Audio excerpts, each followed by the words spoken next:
Well, we can get a kind of idea about Jesus' position on this.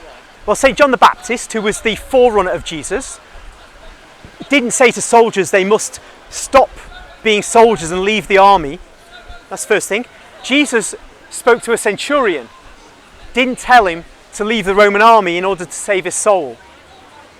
So the Christian position has never been that you must be a pacifist.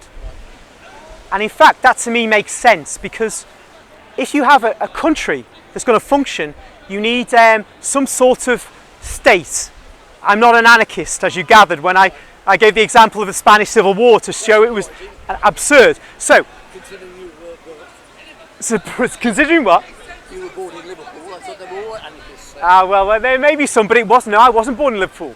I was born in Chester City Hospital. Oh, right. That explains it. So I'm of a Shire county. Do you mind, sir? Do you mind? That explains Right. it. I've visited your relatives many times. All right. Okay, the old Chester Zoo. Right, yeah, they're there. They're there, making as much noise as ever. Now then, we have any nation must have, the sovereign must have the power to maintain order. Otherwise, the nation will fall apart, because there are people who are always of ill will, who want to grab what they can, and they don't like being contained by others. So the sovereign, Hobbes' Leviathan talks about this, and there's a great English philosopher, if ever there was one, though he was a Cromwellian and he was anti-Catholic. But there we are, can't have everything. So we have a nation which is governed by a sovereign who has supreme authority. For Hobbes, the supreme authority resides in Parliament. And Bagehot in 1867, with the English Constitution, lays out how Parliament is central to our way of doing things, although the Constitution is unwritten. But there has to be a sovereign. This is the idea.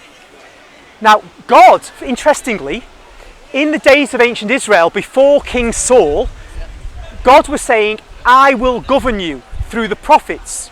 He had judges and prophets, but Israel, the tribes wanted a sovereign. So they wanted to be like the nations.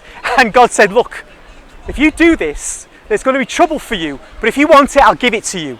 And so they got King Saul, then they got King David. So that's the only example to me of where a confederacy might work. But in our nation, which is not governed by prophets, we have kings. The king might be an actual king, or he might be a parliament, but sovereignty must reside somewhere. If you don't have that, then you've got problems for you to have it. You must have a policing force, and they must be able to use force, and that means even lethal force. On an international level, you must have it too, because what if another group wants to invade your nation? You must be able to repel them with lethal force. So having an army can't be wrong in itself, it seems to me. Otherwise, there must be a descent into the law of all against all.